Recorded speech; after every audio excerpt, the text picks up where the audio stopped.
Wah, dari Bapak Abdul, lu mau tahu nggak fotonya? Lu jangan ngeri-ngeri ya nih. SPBMM apaan? Mulut dan maksilofasia. Oh, oke, spesialis bedah mulut dan maksilofasial. Wah, tumben nih, Mindok ngeriaknya keroyokan sampai collab sama spesialis bedah mulut pula. Ada apa sebenarnya?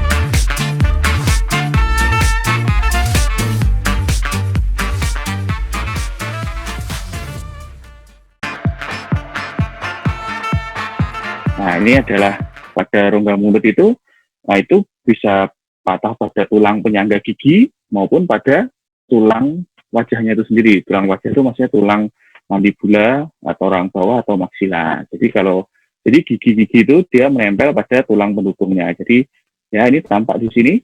Nah, ini adalah tulang penyangga gigi. Jadi dia di antara gigi-gigi ini. Nah, ketika ada trauma, dia dapat terlepas. Perawatan pertama adalah reduksi atau reposisi, dikembalikan ke posisi semula. Nah, untuk supaya proses penyembuhannya optimal, harus ada tindakan imobilisasi. Nah, gimana cara tidak menggerakkan gigi ini supaya pakai dalam rongga mulut kan selama masa penyembuhan kita tidak mungkin tidak makan, tidak ngomong, tidak minum. Nah, hal-hal seperti itu kan juga akan memacu sebuah gerakan. Nah, ketika tidak diistirahatkan, maka proses penyembuhan ini tidak akan tercapai. Jadi makin lama penyembuhannya, makin tinggi juga tingkat komplikasi yang bisa terjadi, infeksi maupun tindakan kondisi-kondisi yang tidak kita inginkan. Makanya tadi digunakan device ya untuk alat fiksasi yaitu Asbar itu. Nah, kalau ini udah ketika dia turun seperti ini satu segmen ini biasanya pada tulangnya juga terkena. Jadi patahnya tidak hanya pada tulang penyangga giginya aja, tapi tulangnya sudah kena. Nah, ini seperti ini. Nah, kalau yang kanan ini, kan gigi-giginya ini terlepas. Jadi tulang penyangga dari gigi ini tidak mampu memegang dari giginya tadi, makanya giginya akan terlepas. Nah, itu tetap bisa dilakukan perawatan ya. Nah, ini giginya juga sampai keluar seperti itu. Nah, tapi masih terpegang. Kalau anak-anak ini ada jatuhnya itu terkena pada bagian ini, bagian yang untuk mengunyah itu, biasanya pada kasus ini juga ada yang keluar, ada yang giginya masuk ke dalam. Tergantung nanti arahnya, tekanannya itu kemana. Apakah dari depan, dari bawah ke atas, atau dari atas juga bisa. Seperti itu. Kalau kasus ini sudah ada jarak yang cukup besar seperti ini biasanya nanti pasien tuh nggak enak untuk mengunyah. Jadi ketika pasien coba gigit gitu, nanti nggak ketemu. Nah, itu biasanya berhubungan nggak cuma pada tulang penyangga giginya, jadi tidak cuma giginya terpegang aja, tapi tulang wajahnya itu sudah patah. Nah, itu biasanya tidak nyaman untuk gigit itu pasien tidak bisa, bahkan ada yang tidak bisa untuk gigit. Jadi benar-benar terbuka atau malah menutup terus itu bisa. Nah, ini ada juga yang dia giginya itu kalau bahasa Jawanya itu mocot ya, jadi keluar seperti itu juga bisa. Jadi arah traumanya itu dari depan seperti ini, jadi giginya tampak memanjang ya. Itu juga kadang kita keluhkan oleh pasien, untuk gigi saya setelah jatuh itu tampak memanjang, itu bagaimana perawatannya seperti itu. Atau juga ini giginya masuk, jadi ada trauma dari depan, nah itu melesek, nah itu juga bisa kayak gini ya. Nah, ini adalah salah satu contoh-contoh kegunaan dari Asbar itu sendiri ya. Ini adalah sebelum tindakan, jadi ketika ada tekanan ini akhirnya giginya ini tidak tertopang lagi, kita kembalikan ke posisi semula. Nah, kemudian karena ada trauma pada tulang penyangganya tadi, ya, jadi ini kita ikat supaya tulang penyangganya tadi mengalami penyembuhan. Tulang penyangganya ini tugas sementaranya digantikan oleh Asbar ini sampai menunggu tulang ini sembuh, kayak gitu. Macam-macam sih, nanti tergantung dengan usia, terus besar kerusakan juga, nanti akan menentukan lamanya pemakaian dari Asbar ini. Nah, ini kasus yang sempat saya tangani. Nah, ini adalah pasien ortodonsi ya, jadi memang bisa teman-teman lihat yang bawah ini dia pakai behel. Nah, yang atas juga sebenarnya pakai behel awalnya, tapi dia mengalami KLL, kecelakaan lalu lintas, giginya ini goyang ya, jadi ada yang masuk, terus ada yang juga yang terdorong ke belakang seperti itu. Ini adalah behel bracketnya ini banyak yang lepas juga ketika mengalami trauma itu. Kemudian kita reposisi, kita kembalikan ke posisi semula. biasanya kalau kasusnya tidak berat itu bisa kita gunakan behel ini sendiri untuk memegang. Tapi pada kasus ini ternyata behelnya ini tidak kuat untuk membagi tekanan ya. Karena ini tekanannya cukup besar. Akhirnya kemarin kita putuskan, kita koordinasi dengan dokter ortodonsi yang merawatnya. Nah, dok ini izin pasiennya mengalami kecelakaan lalu lintas, harus kita lakukan fiksasi interdental wiring, terus dokternya ACC, kemudian kita lepas yang atas ya, setelah izin tadi, terus kita lakukan pemasangan asbar.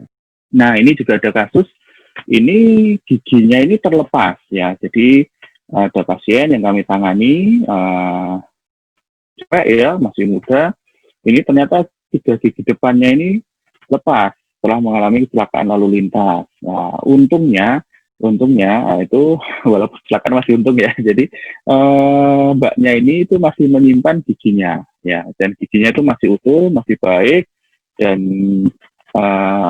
disimpan dengan di media yang tepat ya. Jadi sekalian edukasi buat rekan-rekan semua ketika nanti teman-teman mengalami hal seperti ini atau mungkin saudara atau biasanya anak-anak kecil tuh ya sering mengalami kayak gini. Jadi juga karena tulangnya juga belum tumbuh optimal, ikut lomba 17-an ya, misalnya itu, terus tabrakan sama temennya atau apa, giginya lepas, nah itu sebisa mungkin nanti dicari ya kalau masih ada, terus kemudian disimpan. Paling baik itu medianya adalah darah pasien itu sendiri. Tapi kan kadang susah ya untuk memanage seperti itu susah. Jadi biasanya disimpan di air susu enggak apa-apa. Ya, air susu itu boleh. Jadi disimpan di media seperti itu. Kalau ada air fisiologis ya seperti infus itu juga baik kayak gitu. Tapi kalau memang enggak ada ya paling enggak itu sudah bersih, disimpan. Kalau benar-benar memang enggak ada ya di air aja enggak apa-apa ya. Jadi disimpan, nanti terus segera ke dokter gigi. Kalau ada sebaiknya sih ke bedah mulut ya. Jadi nanti biar segera kita tangani. Karena kasus seperti ini maksudnya kasus emergensi. Walaupun tidak mengancam nyawa, tapi ini keadaan darurat. Gitu ya. Nanti ini kita reposisi apakah bisa nanti, jadi kita coba lagi giginya itu apakah tulangnya itu masih bagus untuk menopang, karena biasanya ini juga rusak tulang-tulangnya ini, perlu kita perbaiki, perlu kita rapikan lagi supaya dapat mampu memegang gigi-giginya tadi. Nah ini giginya ya, ini gigi mbaknya ini, jadi yang sebelah kiri atas ini patah, ya nanti mungkin bisa sama dokter spesialis konservasi gigi atau dokter gigi umum nanti untuk ditambal bisa ya. Tapi kalau gigi yang lepas ini ada waktu, ada golden periodnya, ada waktu terbaiknya seperti itu. Jadi kalau bisa sebelum 1 jam itu nanti sudah segera mendapat perawatan. Nah, karena nanti kalau terlalu lama di luar nanti juga malah bisa jadi sumber infeksi gigi ini, kan kita nggak tahu tadi jatuhnya di mana. Ada yang waktu itu dia jatuh ternyata di selokan seperti itu. Ada yang jatuh di tanah kayak gitu. Itu harus, karena memang harus ada perawatannya juga, harus benar-benar steril baru kita kembalikan. Nah ini fungsinya asbar ini, nah dia memegang gigi ini tadi sambil di tulangnya tadi, tulang penyangganya itu mengalami penyembuhan. Jadi ketika tulangnya sudah sembuh, nanti gigi ini dapat terpegang oleh tulangnya tadi. Nah nanti baru asbarnya dilepas. Seperti itu. Nah ketika rahang itu mengalami juga patah ya, jadi giginya mungkin kadang tidak mengalami patah juga atau bisa kombinasi. Nah itu biasanya kita nanti kalau ada teman-teman yang lihat pakai karet seperti ini ya, jadi fungsinya ini adalah untuk gradual atau secara bertahap ya, karena di area wajah sini adalah otot-otot pengunyahan kita nih cukup kuat ya tekanannya. Nah, jadi fungsinya karet di sini untuk memposisikan gigitan kita ke posisi semula. Gigitan kita ke posisi semula, nanti ketika sudah pas ya, nah, jadi biasanya ini bisa sekitar 2-3 hari pertama setelah kecelakaan itu gigitannya nggak ketemu ya. Nah itu biasanya kita pakai ini diposisikan. Nah tadi asbar tadi kan ada seperti cangkolan ini ya. Nah cangkolannya ini ada fungsinya untuk mengikat. Jadi untuk menyatukan antara atas dan bawah supaya benar-benar rahang itu istirahat. Nah, nanti juga untuk mempercepat proses penyembuhan tadi. Selain juga sebagai panduan tadi. Jadi ini diikat gini, Nanti ketika sudah ketemu, gigitannya sudah enak, pasiennya baru kita ikat dengan kawat lagi ya, atau dengan kawat seperti ini ya. Ini bisa kita lihat di sini cangkolannya ini. Nah, ini juga atas bawah ketemu terus kita ikat. Nah, ini adalah gambarnya ya, seperti ini. Ya. Biasanya kalau untuk ikat seperti ini tidak boleh terlalu lama, biasanya sekitar 2 minggu atau sampai 4 minggu tetap kita evaluasi ya. Karena kalau terlalu lama nanti dikhawatirkan persendian kita ya, sendi untuk ngunyah ini dia malah mengalami kekakuan, atau pada anak-anak yang ternyata juga patah tulang di area sendi itu ditakutkan nanti malah terjadi penyatuan tulang, jadi nggak bisa buka mulut ya. Jadi biasanya 2-3 minggu kita evaluasi, dan juga sebelum kita ikat ini nanti pasien suruh nimbang berat badan dulu ya, karena ada batas maksimal penurunan berat badan dari pasien itu sendiri ya. Jadi pasien sebelum kita ikat ini ditimbang dulu berapa berat badannya ya, tidak boleh melebihi 10% dari berat badannya nanti. Karena kalau berat badannya turun drastis juga otomatis nutrisinya juga tidak optimal. Nah, nanti penyembuhannya juga lama gitu. Jadi harus kita edukasi juga cara pembersihannya ya. Pada pasien-pasien yang dengan kondisi rongga mulutnya ini sudah jelek, nah ini memang adanya peralatan atau device seperti ini ya, kawat yang banyak, tajam, terus bentuknya juga seperti ini menyebabkan makanan itu gampang menumpuk di situ, terperangkap di situ ya. Jadi kita edukasi gimana cara menjaga kebersihan rongga mulutnya, ya biasanya kita edukasi cara sikat gigi di depan cermin, dari mana arahnya, kayak gitu. Karena kalau tidak diedukasi seperti itu dan gusinya nanti malah mengalami infeksi, maka tadi yang pas berarti yang fungsinya untuk menopang tadi akhirnya tidak kenceng lagi di sini ya, percuma nanti tulangnya juga akhirnya dapat gerak lagi, penyembuhannya juga tidak optimal seperti itu. Nah ini device-nya, jadi ini diikat atas bawah seperti ini, nanti pasien tetap bisa makan tapi juga cair ya, jadi bukan terus nasi goreng ya, itu nggak bisa, ayam goreng itu nggak bisa. Jadi semua itu nanti akhirnya di jus ya, jus atau kaldu atau apa. Nah itu dengan tetap mempertimbangkan nutrisi atau kalori yang diperlukan oleh pasien. Jadi biasanya di pojokan seperti ini. Atau pada kasus yang malah giginya hilang, itu ada bolong di sini, dia malah bisa ditempatkan sebagai tempat pipet ya, atau sedotan, jadi bisa buat nyedot pasiennya kayak gitu. Ya tapi tidak diharapkan ya kalau giginya malah hilang seperti itu. Nah, ini adalah salah satu contoh. Nah, ini pasien yang sempat kami tangani, ya, jadi patah tulang rahang atas dan bawah tadi, jadi diikat ya, ikatnya seperti ini. Nah, ini ada bagian yang hilang ini ya. Nah, ini bisa nanti kalau mau makan gitu bisa pakai sedotan ditaruh sini, nanti pasien tetap nyedot itu bisa dari sini. Nah, ini seperti ini. Beberapa komplikasi atau yang dikeluhkan oleh pasien selain tadi rasa nggak enak untuk makan ya, itu biasanya juga ini kawat-kawatnya ini karena tajam ya, jadi harus kita kita perbaiki kalau ada bagian-bagian seperti ini yang tajam. Kalau kena gusi itu dia akan mudah sariawan. Nah, jadi tugas kita sebagai dokter mulut nanti mengakomodir ini, jadi ditepuk seperti ini biar tidak menyakiti gusi-gusinya ini maupun asbalnya ini juga seperti itu. Dan oral hygiene harus dijaga ya, karena tadi ini bisa jadi sumber infeksi kalau tidak dijaga, karena debis-debis makanan akan menempel di sini. Nah, mungkin sekian Dokter Rifki. Oke, bagus sekali presentasinya, sangat jelas ya dengan gambar-gambar tadi. Nah, ini ada beberapa pertanyaan yang tadi sudah saya catat. Untuk perawatan Arsberg ini, faktor keberhasilannya ini dipengaruhi oleh apa aja nih? Silahkan, Baban. Jadi memang untuk Arsberg ini tadi yang sempat saya jelaskan bahwa ini ada kontraindikasinya ya pada pasien yang mengalami atau dengan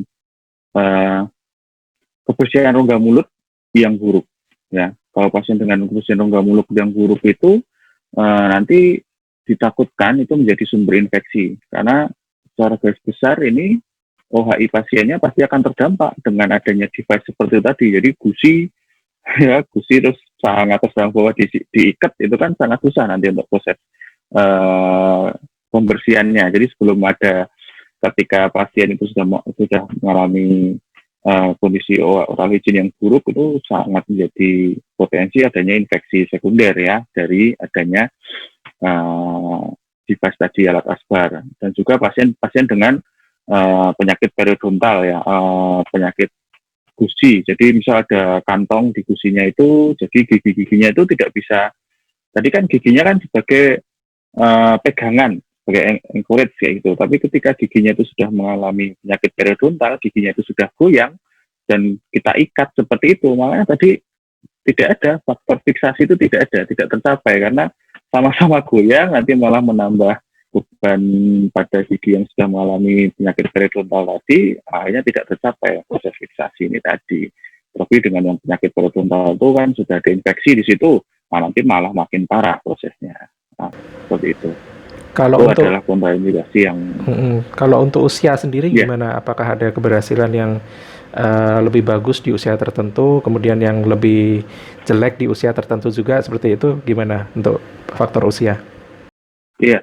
Ya, sebenarnya kalau faktor usia lebih ke apa? Kalau pada usia muda memang dia proses penyembuhan tulangnya juga lebih optimal ya. Jadi eh, berkaitan dengan nutrisi sih, dok. Jadi kalau pasien muda itu juga hasilnya lebih bagus, proses penyembuhannya lebih cepat.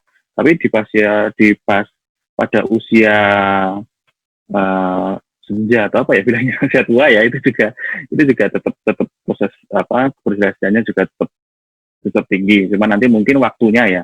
Jadi waktunya nanti itu akan tetap kita evaluasi apakah dia uh, mungkin bisa beda-beda tiap orang karena tadi dipengaruhi oleh faktor usia, faktor nutrisi. Nah, itu nanti tetap evaluasinya personal sih. Tapi secara garis besar, itu tidak ada perbedaan yang secara signifikan antara usia tadi. Seperti itu.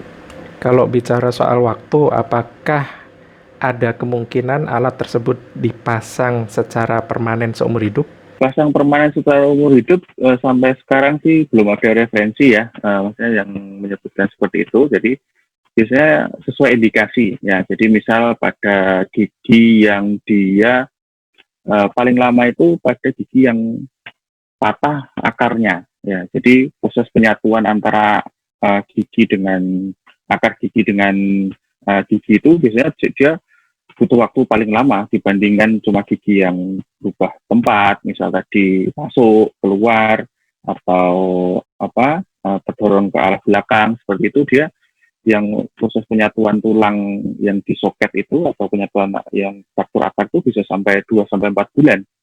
Nah, itu ya bisa sampai lebih dari 10 minggu. Tapi kalau ketika gigi yang cuma berpindah tempat atau masuk seperti itu, ya itu paling sekitar 4 minggu ya, 4 minggu sampai 6 minggu. Personal nanti tetap kita evaluasi tiap minggunya untuk memastikan tingkat keberhasilannya. Seperti itu. Oke. Jadi soal arsbar ini, siapakah yang bisa masang? Apakah harus SPBMM? Sebenarnya di standar apa strategi itu ya, jadi untuk yang dokter gigi umum itu ada teknik fiksasi tapi tidak menggunakan asbar. Cuma mungkin nanti perlu dikaji karena kan itu sudah agak lama ya, mungkin perlu direvisi. Karena asbar ini kenapa cukup populer sekarang, ini adalah device yang paling acceptable ya. Jadi dia bisa digunakan dengan cepat, mudah. Jadi sudah sediaan, sudah fabricated seperti itu. Bisa digunakan pada kasus-kasus gigi yang bahkan malposisi pun juga bisa ya, atau pada gigi yang hampir semua jenis trauma itu afusi sampai fraktur tulang wajah, tulang alveolar itu bisa dirawat dengan asbar ini. Sampai sekarang sih masih beda mulut untuk yang berkompetensi untuk melakukan tindakan ini, karena untuk mencapai atau untuk memfiksasi itu kan ada, jadi ilmu itu kan nggak sakut ya, tapi ketika kita sudah tahu konsepnya, nah itu seperti seni nanti. Jadi ini kapan kita perlu lepas, kapan kita perlu prolong seperti itu. Nah itu di bedah mulut tuh ilmu untuk mengakses itu tuh cukup dalam ya. Jadi kami takutkan nanti kalau boleh teman-teman nanti ketika ini tapi berkonsultasi dulu dengan teman-teman bedah mulut ya, karena individual banget kasusnya. Jadi kami takutnya nanti ketika kita perbolehkan atau apa itu nanti bisa masang aja tapi nggak bisa ngontrol kayak gitu, atau nggak tahu kapan selesainya kayak gitu. Itu hal-hal yang kita hindari, karena yang kita jadikan ini kan pasien ya, jadi bukan objek seperti itu ya, kayak gitu. Oke. Itu. Jadi Gitu. terkait dengan kebutuhan masyarakat nih, kalau misalkan si masyarakat ini tiba-tiba kecelakaan, kemudian dia harus dibawa ke UGD atau IGD. Nah, itu apakah nanti availability-nya si SPBMM ini akan selalu ada, ataukah seperti apa? Karena kan nanti seperti yang tadi telah dijelaskan kan, bahwa Arsbar ini atau mungkin teknik-teknik tertentu ini hanya SPBMM yang bisa, yang berkompeten atau yang benar-benar tahu ilmunya. Nah, bagaimana jika masyarakat ini dalam kondisi emergensi kemudian masuk rumah sakit, availability-nya seperti apa SPBMM ini di seluruh Indonesia atau mungkin di rumah sakit? Silakan. Udah berarti masih kompetensi yang masih jarang ya. Jadi bahkan di UGM pun itu kemarin saya baru aja lulus tuh, baru lulusan berapa? 800 atau berapa, jadi masih sangat kurang. Jadi harusnya proporsinya 1:100 seperti tahun 1000 ya, tapi sekarang masih 1:100.000 kayak gitu. Jadi memang rasionya itu cukup jauh dan juga tersentralisasi. Jadi masih berada di kota-kota besar, walaupun juga sudah mulai berkembang di daerah-daerah. Tapi biasanya di rumah sakit tipe B itu sudah ada, jadi dokter bedah mulut. Karena kasusnya seperti ini kadang kompleks ya, kadang pasien datang cuma nggak bisa buka mulut itu, ternyata itu tidak cuma masalah giginya saja, karena pasien mungkin sadar atau aware ya, dok gigi saya patah seperti itu, atau terlepas, atau gusi saya berdarah kayak gitu. Tapi ketika dia tidak bisa menutup mulut, ketika gigitannya dia tidak enak, berarti kan ada problem yang lebih besar di situ. Nah tadi ketika kita hanya mengejar tulang saja yang ketemu, nah itu nanti kadang malah kebutuhan utama pasien untuk ngunyah itu nggak tercapai ya, seperti maloklusi kayak gitu. Jadi kadang ya kita sering menemukan beberapa kasus yang sudah dioperasi tapi panduannya itu hanya tulangnya saja seperti itu. Padahal gigitan itulah yang paling penting bagi pasien. Kadang pasien nggak membutuhkan, pokoknya saya butuhnya ngunyah kayak gitu kan. Kalau ngunyahnya saya enak, mau tulang saya nggak ketemu tapi ngunyah saya enak, itu saya sudah sangat bersyukur kayak gitu. Tapi kalau kita panduannya cuma tulang, gigi-giginya tidak kita perhatikan, masih tadi posisinya masih nggak pas, nah itu malah nanti ya keluhan pasien itu ya beberapa kali kita temuin seperti itu. Jadi kalau di IGD nanti bisa cari dokter spesialis bedah mulut ya, karena biasanya disertai juga dengan kondisi-kondisi sekunder, misal perdarahan. Jadi perdarahan bisa pada lidah, pada pipi, pada bibir seperti itu. Jadi memang makanya tadi kalau bisa ke bedah mulut aja, karena nanti sambil kita manage tadi perdarahannya kita jahit, karena memang menjahit di rongga mulut itu cukup susah ya. Jadi gusi kita itu cukup tipis, kalau nanti kita tidak tahu caranya itu nanti malah robek-robek kayak gitu. Seperti itu. Jadi boleh nanti cari rumah sakit, biasanya di tipe B ya, di tipe B itu sudah ada, kalau di Jogja sudah banyak, Jawa Tengah, di Jawa itu pasti ada seperti itu. Tapi untuk teman-teman di daerah bisa mungkin di rumah sakit provinsi itu biasanya ada bedah mulut seperti itu.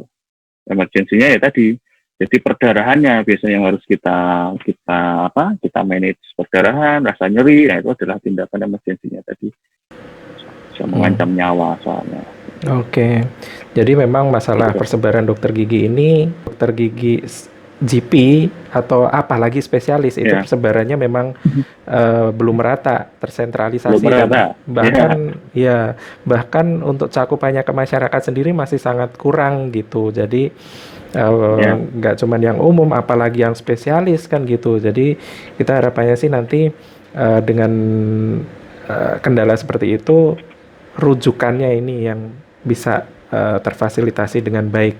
Nah, kita bicara tentang spesialis BMM, spesialis bedah mulut dan maksilofasial ini, persepsi kita adalah inilah spesialisasi yang paling serem gitu. Jadi sangat jauh pikiran kita tentang si dokter ini mengerjakan masalah estetika. Nah, ini masyarakat perlu tahu nih, apakah spesialis bedah mulut dan maksilofasial ini benar-benar hanya mengerjakan kasus-kasus yang serem-serem seperti itu? Ataukah ada ranah estetik nih di SPBMM ini yang bisa dikerjakan?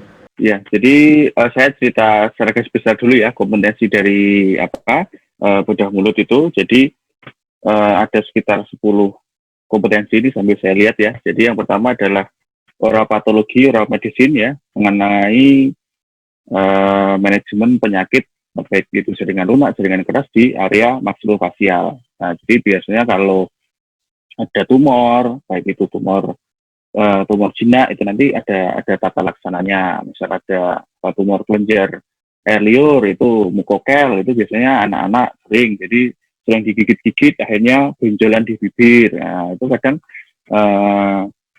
masyarakat ya belum teredukasi secara baik ya, dipikirnya apakah itu tumor ganas seperti itu larinya kemana, masih harus periksa kemana, itu kadang pasien juga belum teredukasi. Tapi itu bisa jadi semua jaringan atau penyakit patologis di rongga mulut itu bisa nanti dengan spesialis bedah mulut.